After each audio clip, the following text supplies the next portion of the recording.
I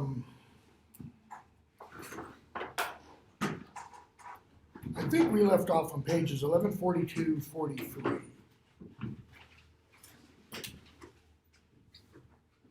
Where, I should say, Creon and Oedipus are talking, and Oedipus has accused Creon of being one of the conspirators. Right? And Creon gives this long speech, bottom of 1142, beginning around line 642 or so, essentially arguing, why would I want your job when I have all the perks that already go along with your job? He said, you're the king, Yocasta's the queen, she's kind of co-ruler with you, and then I'm right up there also, and I get all the benefits of that power, but I don't have any of the responsibilities. He doesn't have to deal with the headaches. As an example, it's not his responsibility to find out who the murderer of Laius is, right? That's Oedipus's job, okay? So he says, top of 1143, very top, I was not born with such a frantic yearning to be a king, but to do what kings do. So, I didn't want the job or position of king, this is line like 646 or so, but I want the ability to do what kings do. And so it is with everyone who has learned wisdom and self-control.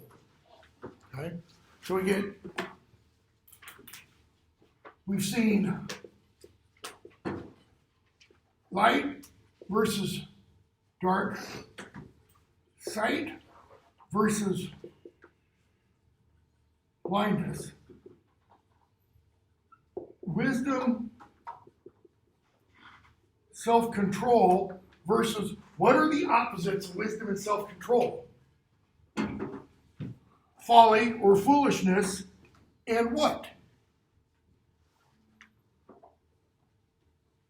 Rashness, impetuousness, lack of self-control, if you want to, okay? So he says, as it stands now, the prizes are all mine and without fear, okay? But if I were the king myself, I must do much that went against the grain. That is, I would have to do things that the people wouldn't be happy with. So why would I want that, all right? You get down to the very end, he finishes his speech, and he says, well, it gets towards the bottom, 672, line 672. Do not charge me on obscure opinion without some proof to back it. Where's your evidence? Okay? It's not just lightly to count your knaves as honest men or honest men as knaves. It's not just, it's not right, okay, is what he's saying. To throw away an honest friend is, as it were, to throw your life away, which a man loves the best. In time, you will know all with certainty. That is, he's not saying, I'm a prophet, and I know how everything's going to result. He's saying, as you age, as you mature, you will learn and know more and more and more. Okay? Time is the only test of honest men. One day is space enough to know a rogue. Okay? Time is the only test of honest men. He's saying time tests honest men. But you can find out someone is a rogue in one day on the basis of his actions or her actions. Chorus, 681. His words are wise, king, if one fears to fall. You should listen to him if you fear falling. What do they mean by falling? What's his position? Chorus just said. King. He can fall from that position. I don't mean like fall off a ladder or something. He can lose his kingship. So you should listen to Creon. He's giving you wisdom. If you fear, okay, to lose your position. Those who are quick of temper are not safe. That's that rashness that I talked about. Why? What do people quick of temper do? Make bad decisions. Make bad decisions. Let me quibble for just a minute. Do they make decisions? No, they kind of just act. They just act out. I was reading this morning, thing happened, what's today, 21st? 2 days ago. Some 18-year-old kid, and I don't care your politics don't matter. Some 18-year-old kid gets run down by some rabid progressive Democrat because he was a Republican. Literally run down and killed. The guy who did it called the police. I just ran over somebody. He was part of an extreme Republican group who was, okay, wasn't thinking. That was just a reaction. Oedipus, when he that plots against me secretly and moves quickly, I must quickly counterplot. That's his defense of acting rashly. Okay? If I wait, taking no decisive measure, his business will be done, and mine be spoiled. Okay, I'm going to bring politics in again. I shouldn't, but you know what the hell. You only live once. I'm pretty far right wing. Like Genghis Khan is to the left of me, if you know Genghis Khan, all right? I was a big, really big supporter of going into Iraq for WMDs, all that kind of stuff. I now think it was one of the stupidest things I ever supported. What Oedipus has just said could have been said by George Bush in 2002, 2003. We have to act now, it was said, in Iraq. Why? Hussein has WMDs. He's used them before. That part was true. He had used them before. He had gassed his own people, own towns in Iraq. All right? So that part was true. And we've got to stop him before he does that to us. That mentality came about because of 9/11. When 9/11 happened, the entire shape or the entire direction of United States military policy kind of changed from we will respond to we will take you out before you can hit us. That's why we went into Iraq. All right? Look at Oedipus again. If I wait, taking no decisive measure, if I don't act, his business will be done. He'll act. Okay? It's the exact same thing. I don't know if you've heard about it. Putin gave a speech today, was supposed to be yesterday, put back a day, where he essentially, he used the words to the West. I'm warning you. I have all kinds of tactical nuclear weapons, and I will use them.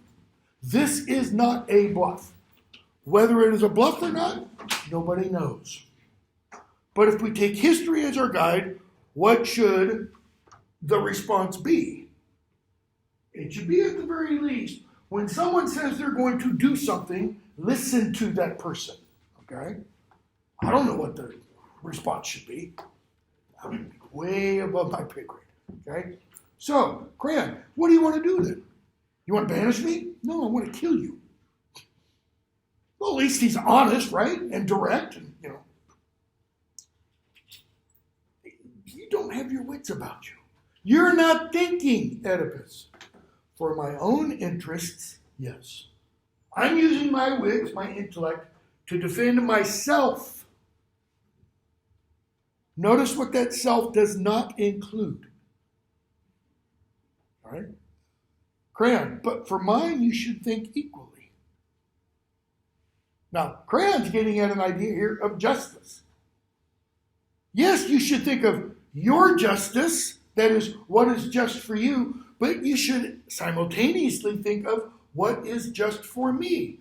Justice in the American or in the Anglo-American tradition is supposed to be what?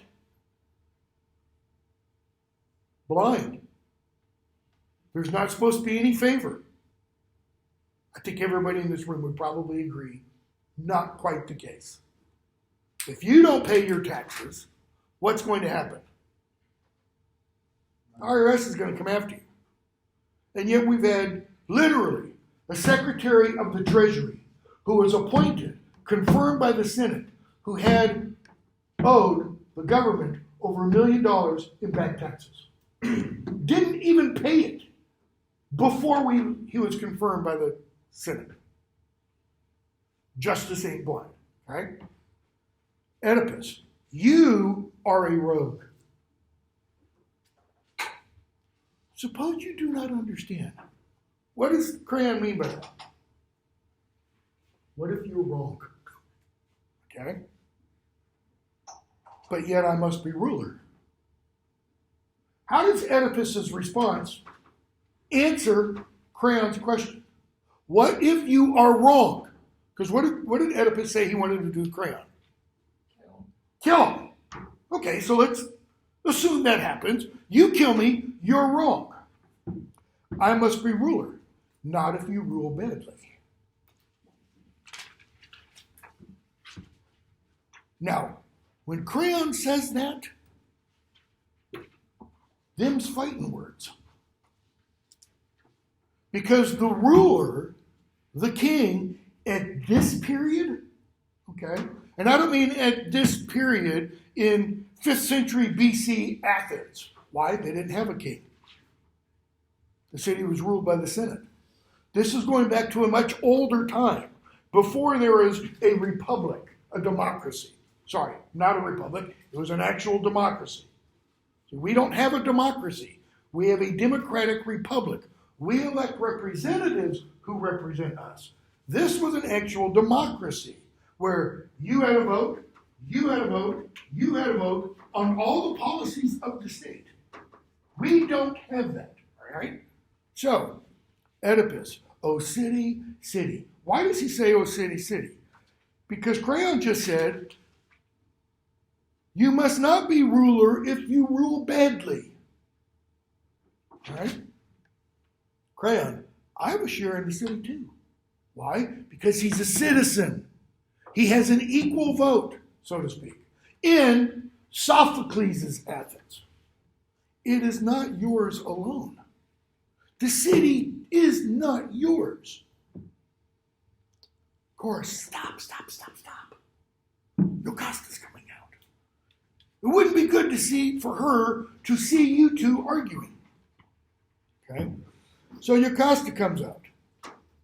Why have you raised this foolish squabbling brawl?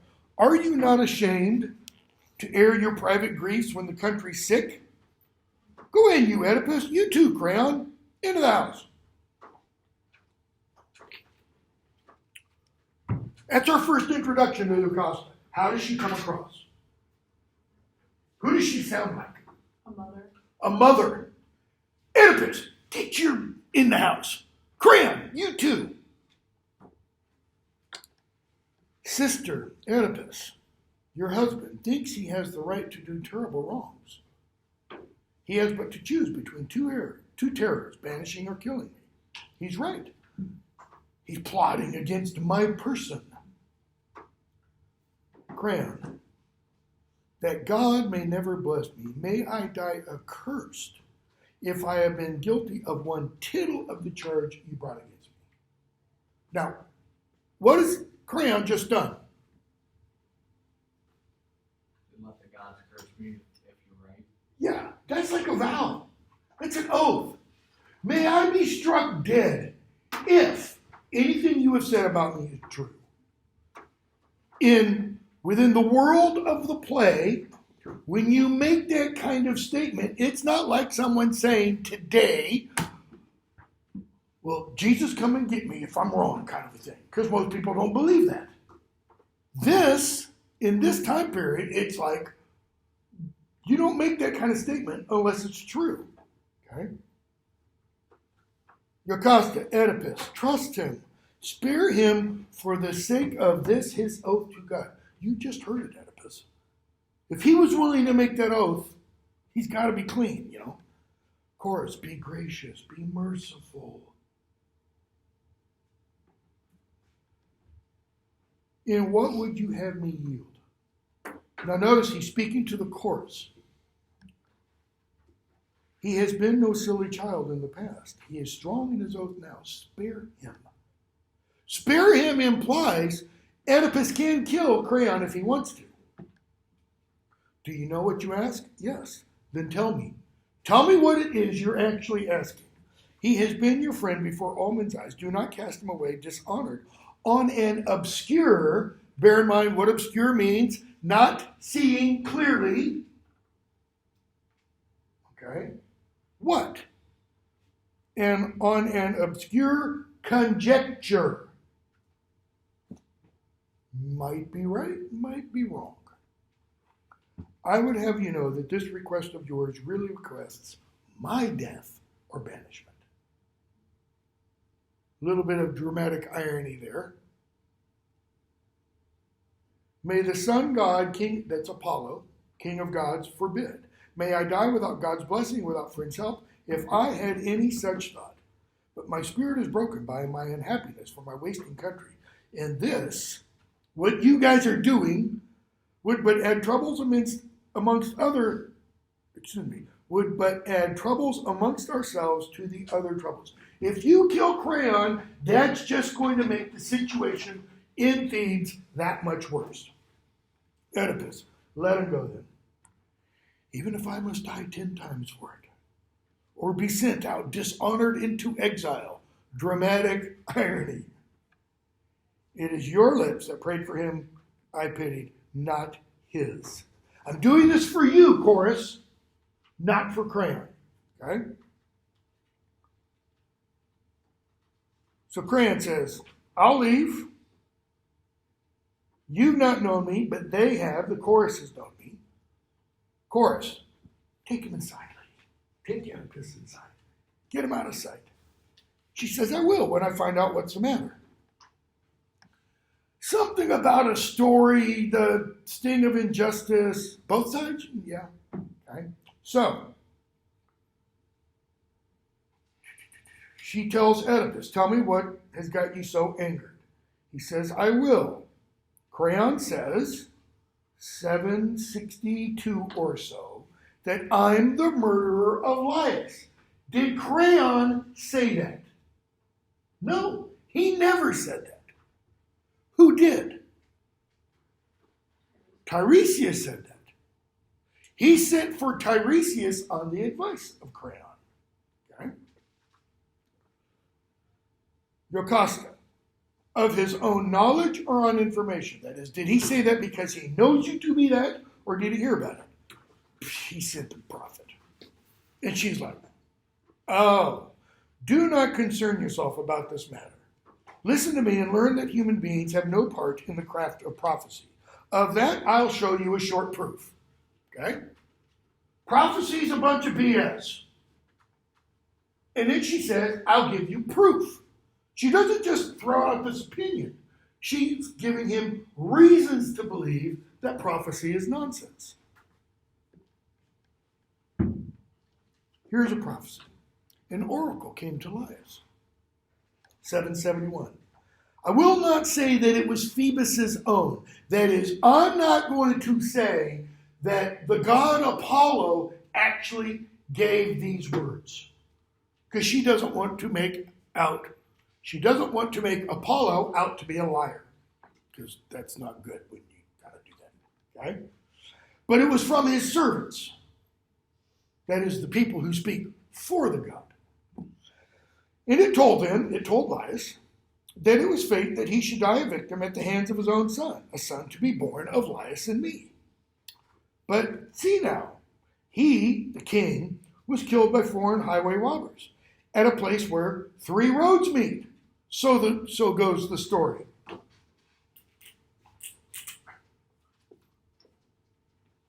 place where 3 roads meet. Have we heard this part of the story before? No, we have not. This is a little detail that was left out in the previous tellings of Laius was set upon by a band of robbers and they murdered him. Okay? So goes the story. And for the son, before 3 days were out after his birth, Laius pierced his ankles, and by the hands of others cast him forth upon a pathless hillside. Pathless meaning there's not going to be many people wandering there. So Apollo failed to fulfill his oracle to the sun that he should kill his father. And to Laius also proved false, in that the thing he feared, death at his son's hands, never came to pass. So clear in this case were the oracles. So clear and false. Don't believe prophecies. Give them no heed, I say. Okay? When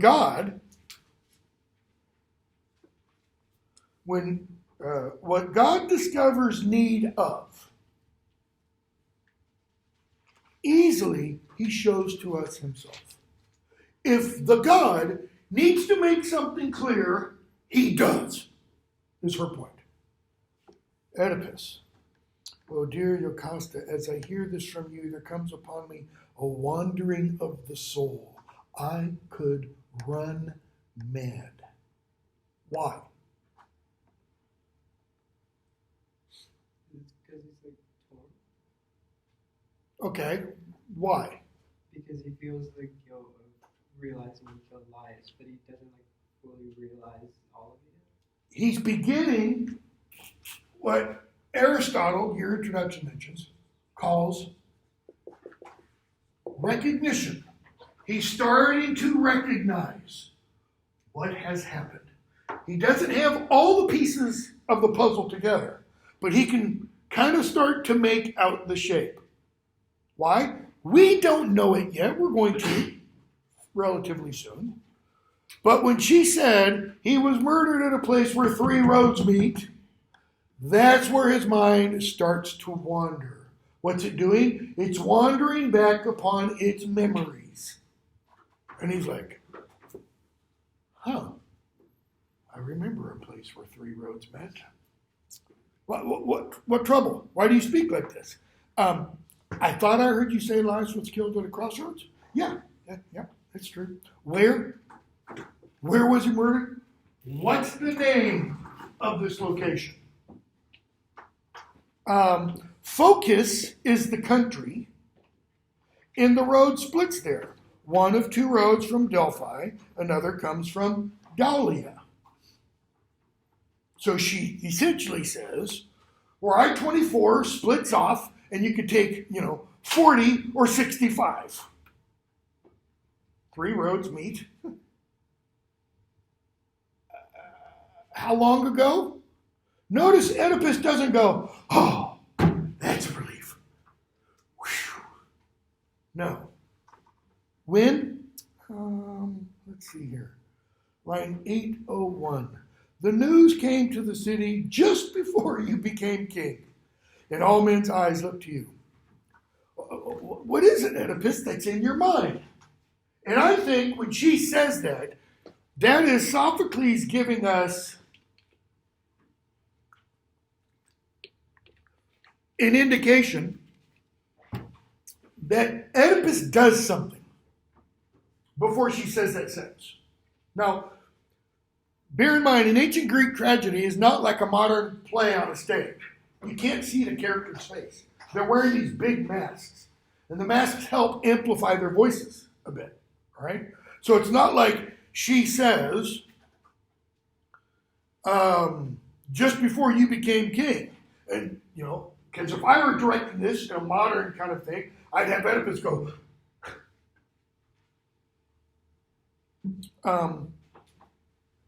what have you designed, O Zeus, to do with me? He speaks to Zeus, not Apollo. Zeus is the chief of the gods. Okay? What troubles your heart? By hearing him say that, she's like, Oedipus, you're starting to scare me. Don't ask me yet. What's he doing? He's slowly moving those puzzle pieces into place. Tell me of Laius. How did he look? Old. How old or young was he? Tall man, hair was grizzled, That is, he'd started turning gray, already nearly white, and form kind of like you. Oh God, I think I've called curses on myself in ignorance. Have I given you my definition of tragedy? I don't remember. Aristotle gives us the definition of tragedy. I always give, whether I'm teaching this European lit to 1400 where we read a bunch of Greek stuff, or Shakespeare. I always give this definition of tragedy also, because I think it works. Tragedy occurs in literature. A tragic hero is tragic because he or she is forced to make a decision, okay, without having all the information he or she needs to make that decision. Okay? And in that sense, it kind of also applies to life. I would say, for example, George Bush made a tragic decision about invading Iraq. Because what information did he not have? He didn't have proof. There was some evidence that Iraq had WMDs, but it wasn't accurate. All right? What evidence, jump to the end for a moment, because you know the basic story. I've already told you that. What knowledge did Oedipus not have when he received the oracle directly himself? When he goes to Delphi to ask, am I fated to kill my father and sleep with my mother? And the oracle says, yes, you are fated to kill your father, marry your mother, sleep with her, and raise to sight a brood that should never be born. Okay? What doesn't he know at that point? Who is mother and father? He doesn't know he's adopted. So he receives that prophecy and he's like, I love my parents. I don't want to kill my father. I definitely don't want to do that. Sleep with my mother. Okay. By the way, this is where Freud gets, I think I mentioned the other day, most of his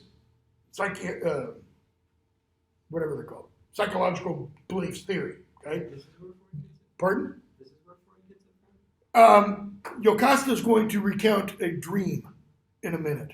She's going to talk about, all men dream about sleeping with their mother, replacing their father, sleeping with their mother. Right? Freud gets his ideas from that. There's a corollary idea that all women want to replace their mother and sleep with their father. That's called the Electra Complex. The other one's the Oedipus Complex. The Electra Complex comes from another play by Sophocles. Okay? All fiction. Right? Totally all fiction, by the way. So, he finds out, the prophecy, and he thinks, I don't want to do this, and he runs away from home. Who wouldn't? Right? You are told this, and you believe it to be true. Who would just go back home and act like nothing has happened? I don't think anybody would. So, here, he hasn't gotten that far yet. I'm terrified when I look at you. I have a deadly fear that the old seer had eyes. Maybe Tiresias wasn't as blind as I said he was. You'll show me more if you can tell me one more thing. I will. I'm frightened. But if I can understand, I'll tell you everything.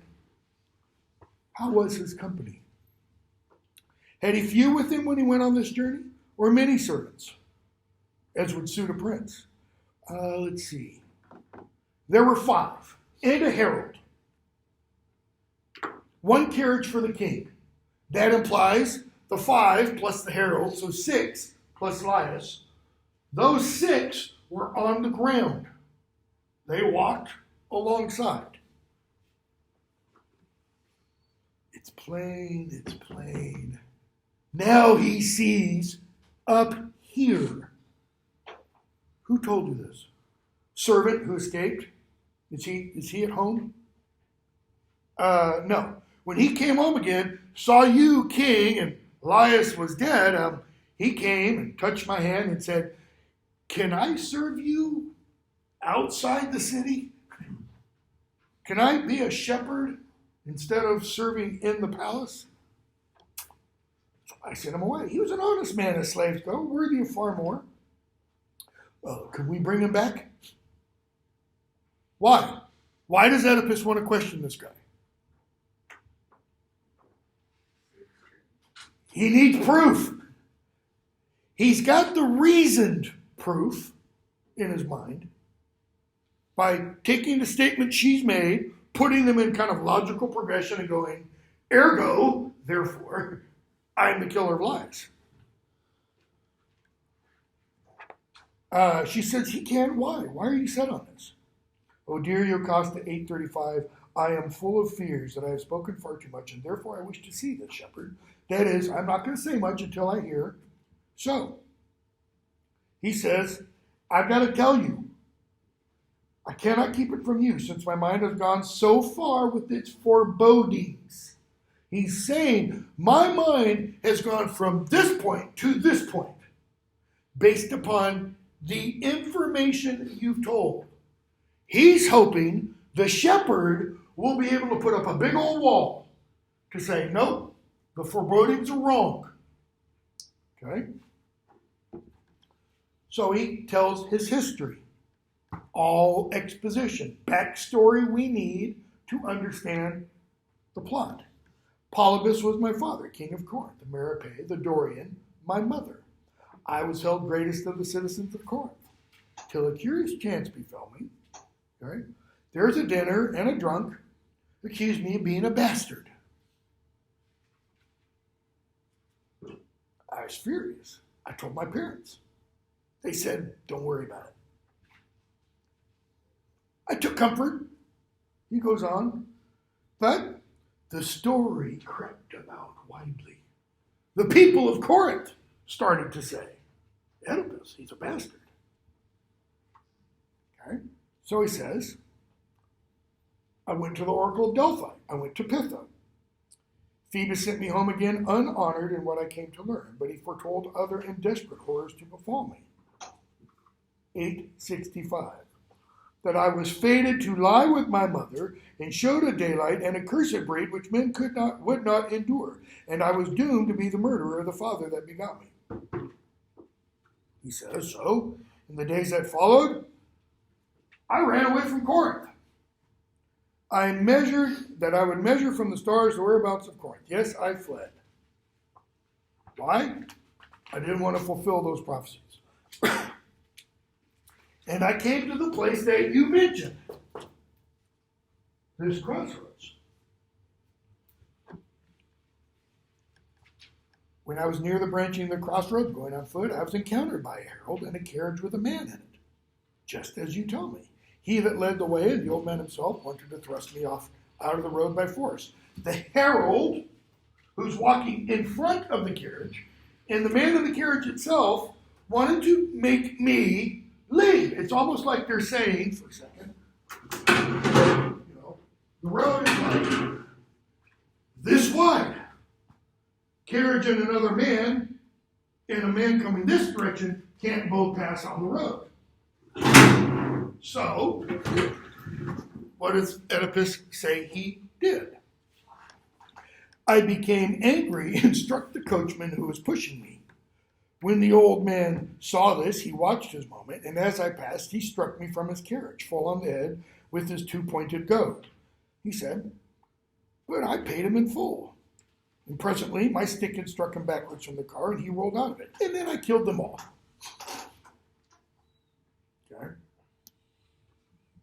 If it happened there was any tie of kinship twixt this man and Laius, who is then now more miserable than I? What man on earth so hated by the gods, since neither citizen nor foreigner may welcome me at home? Why? Because of the curse he pronounced. What part of the puzzle has he not put together yet? That Laius was his father and Jocasta is his mother. The only part he's put together is, I killed Laius. Because as far as he knows, His father and mother are where? Back in Corinth, living happily ever after. Okay?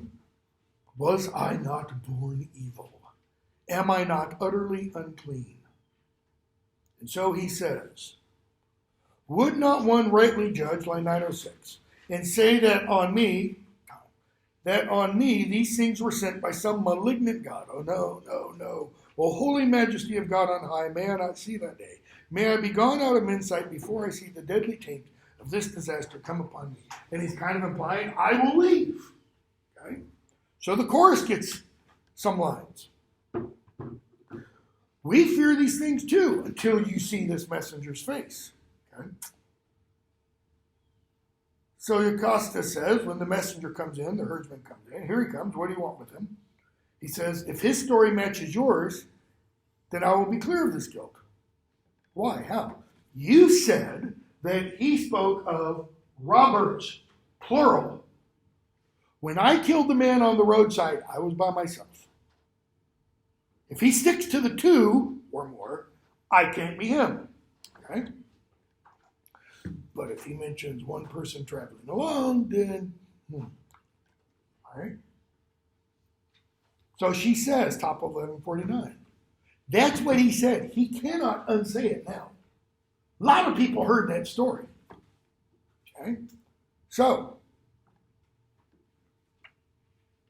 the chorus gets its strophe and anti-strophe. May destiny ever find me pious in word and deed, prescribed by the laws that live on high, laws begotten in clear air of heaven, whose only father is Olympus. No mortal nature brought them to birth, no forgetfulness shall lull them to sleep, for God is great in them and grows not old. What laws? They're not talking about written laws. They're talking about the unwritten natural laws, so to speak, that come from the gods. Okay? One of which is, do not kill your family. Kinslaying is wrong. So, Yocasta comes back out. She talks about Oedipus having a hard time inside, So I've come out here to supplicate, to pray to Apollo and such. And a messenger comes in. This is not the herdsman. This is somebody else. Where's the house of Oedipus? He asks, line 990. Of course, this is his house. This lady's his wife. He blesses her. She blesses him. She says, what news do you have? I have good news for you and for your husband. Really? He could use some good news right about now. I come from Corinth, and the news I bring will give you pleasure. Maybe a little pain, but The people of the isthmus, Corinth is on an isthmus, will choose Oedipus to be their king. That's the rumor. Wait, he's not alive? No, Polybus has died. Really? Oedipus' father is dead. Let me die if I'm telling you a lie. Go get Oedipus. Why? This is good news. Tinged with sad news. His father's dead. Boo-hoo. Okay? The good news is Oedipus didn't kill him. The prophecy was false. Told you, Oedipus. So, Oedipus comes out, and the messenger tells him, top of 1151, Polybus has gone to death. Treachery or sickness? Old age. He died of sickness. Poor old man. Oedipus. Why should one look to the Pythian Hearth? Why should one look to the birds screaming overhead? The Pythian Hearth is the Oracle of Delphi. The screaming birds overhead is augury, A-U-G-U-R-Y. Telling the future by looking at how birds fly, looking at birds' entrails when you cut them open and do this, Prophecy is bunk, Oedipus is saying. Told you, Yocasta says, 1035. He said, I know, but I was misled by my fear. Lay no more to heart. But surely I must fear my mother's bed. And we come to the Oedipus Complex. Why should man fear since chance is all in all for him. That is, chance rules our fate. Chance governs our existence. And he can clearly foreknow nothing. Best to live lightly as one can, unthinkingly. She's kind of like, get stoned and drunk and just go through the days all like that. Why? Because what will come. Period. You can't stop it. As to your mother's marriage bed, don't worry about it. Before this in dreams too, as well as oracles, many a man has lain with his own mother. But he to whom such things are nothing bears his life most easily. That is, if you don't pay any attention to those dreams, guess what? It doesn't matter. It's only when you do pay attention to the dreams that you kind of change your life. You let the dreams dictate what you do. Oedipus, I would agree if she were dead too. If Merope were dead, then I'd understand. She said, but your father's death should bring you some comfort, he says, okay? And the messenger hears all this. Wait, stop. What woman makes you afraid? Merope, old man, Polybus' wife. What about her frightens you? Oh, terrible oracle, terrible prophecy. Can you tell me? Oedipus says, yes, and he tells him the prophecy. That's why you left Corinth? Because of the prophecy?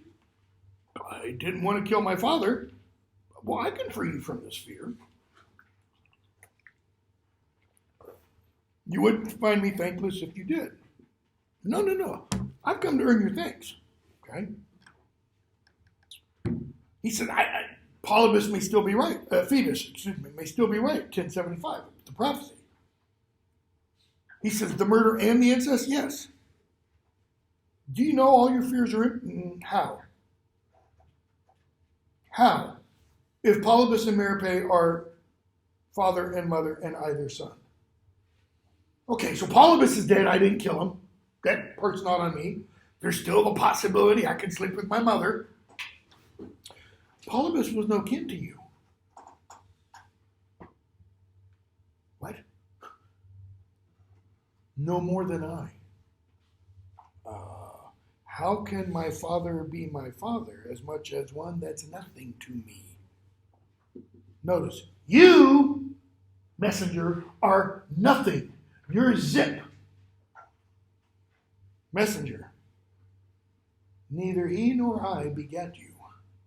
That's how he can be as nothing to you as I am to you. Why did he call me son? I gave you as a gift to him. Notice, a gift he took from these hands of mine.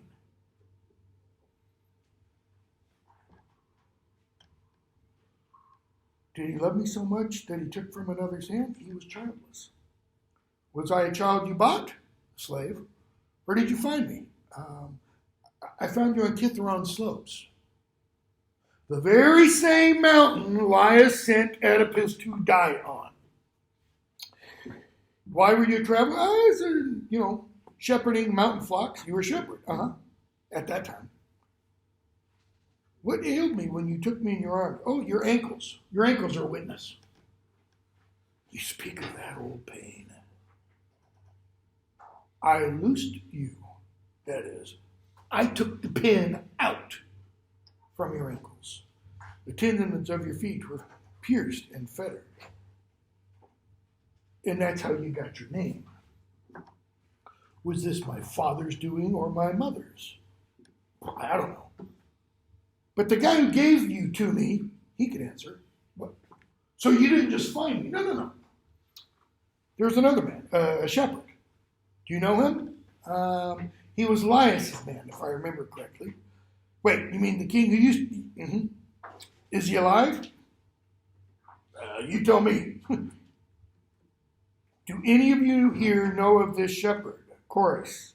And I kind of think the chorus goes, I think he's the person you sent for. Because the chorus now knows what is unfolding. But Yocosta here can tell us best of that. Do you know that about this man who we sent for? Is he the man that he mentions? Why ask? Don't give it heed. Try to keep in mind what has been said. Don't try to keep in mind what has been said. It will be wasted. Oedipus, with such clues I could not fail to bring my birth to light.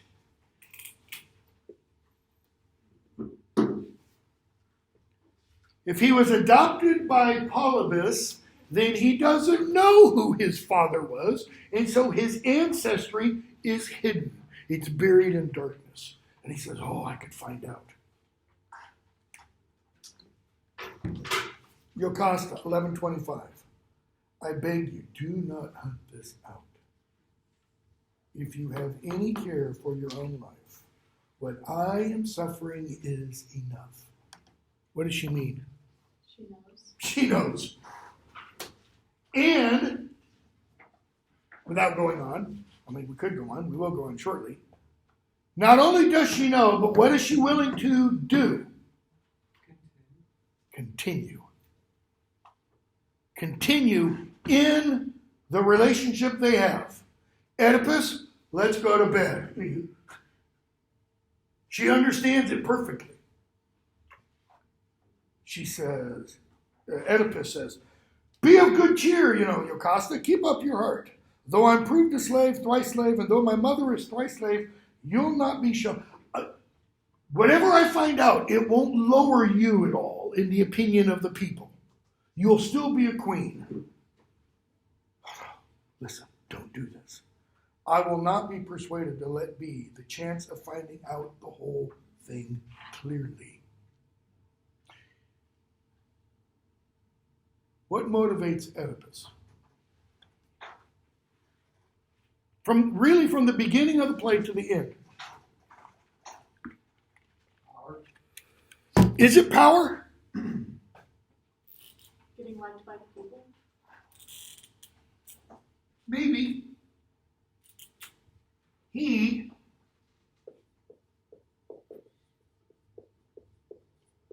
has to know. He has to figure things out. He can't just leave something alone. He's got to get to the bottom of everything. Okay?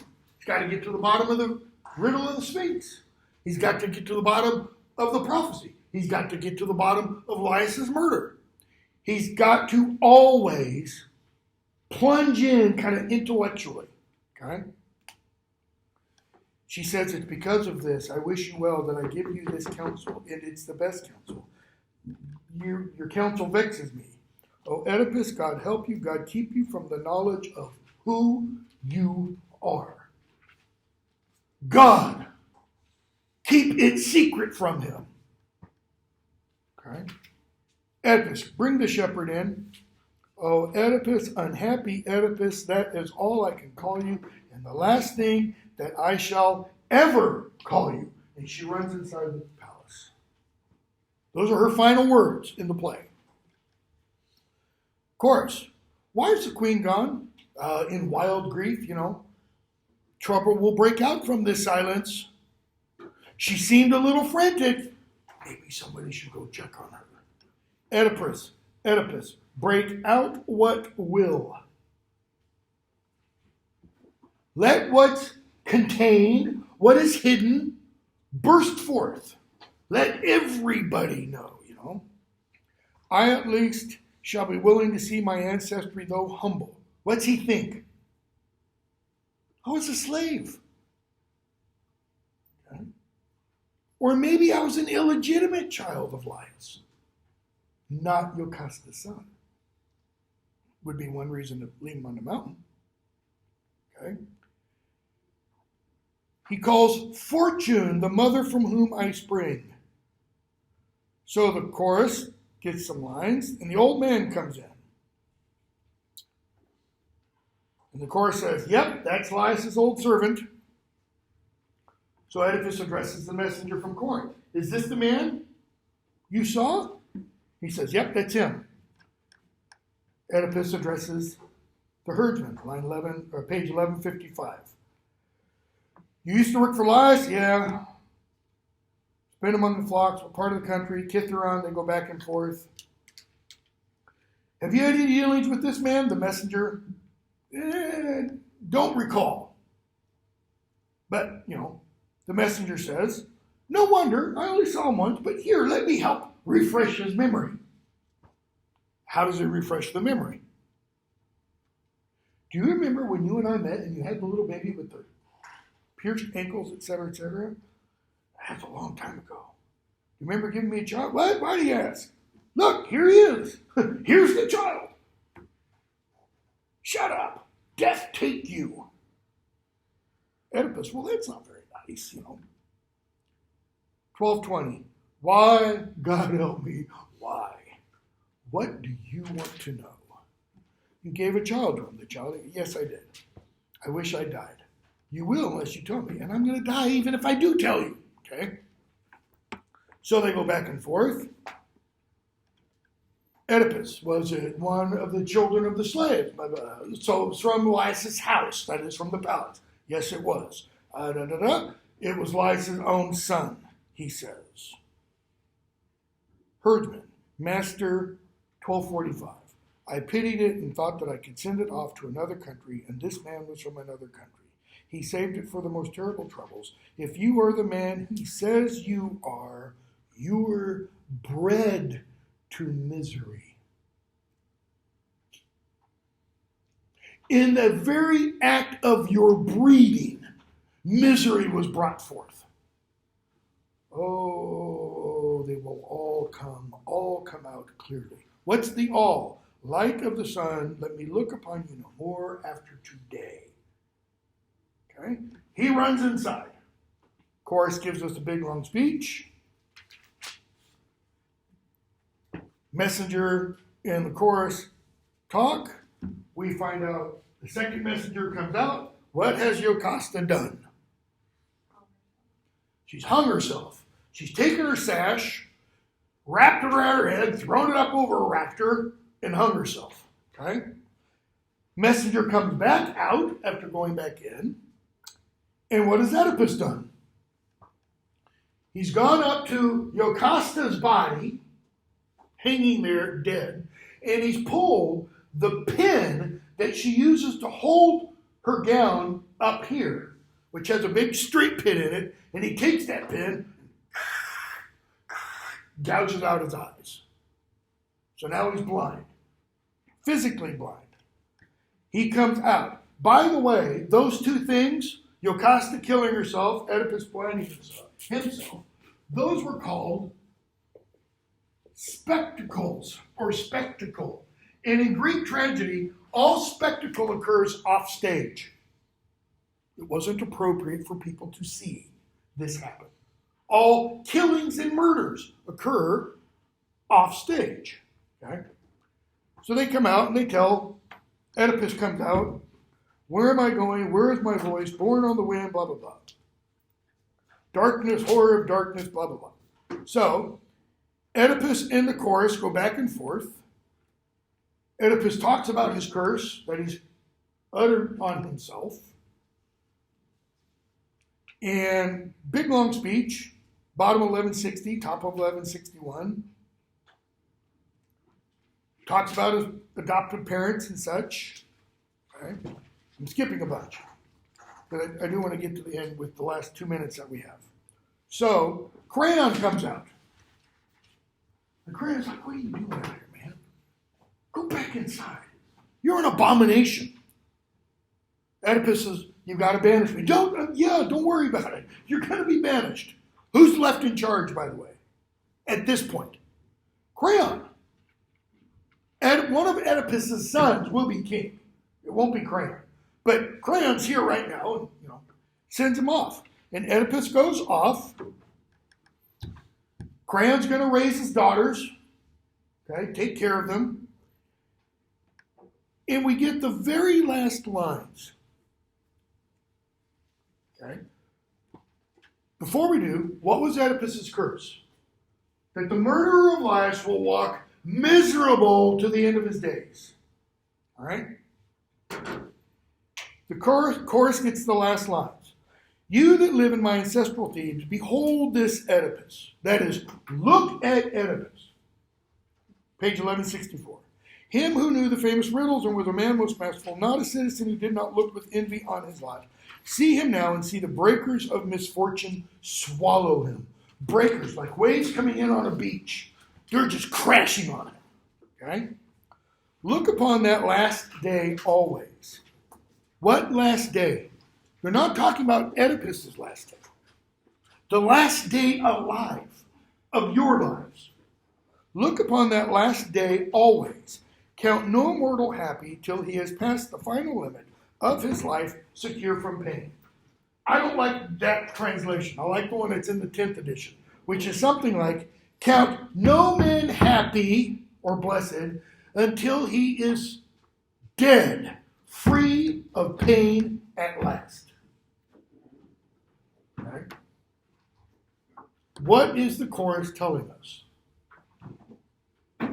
Very famous line from the old film from the 80s, Princess Bride, where Prince Humperdinck, I think it is, tells the princess, life is pain, Highness. That's what Sophocles is teaching us. And what do you do with it? You've got to learn to take those misfortunes. You float, you kind of roll with them. Shakespeare is going to deal with some of the exact same issues when we discuss Hamlet in a couple weeks. Okay? All right, we'll stop there. I've got the quiz up. It's due Friday. I'm not going to be able to show you your actual results from the quiz, from the exam, and I think it has to do with how I had the exam categorized as an exam at the time when you took it. If I had it categorized as a quiz, you would be able to see it. When I sign into D2L, I can look at it as a student would look at it, and it shows the exam, and it shows the results. But none of you can see it for some reason. So I sent you all your results, the score that you got.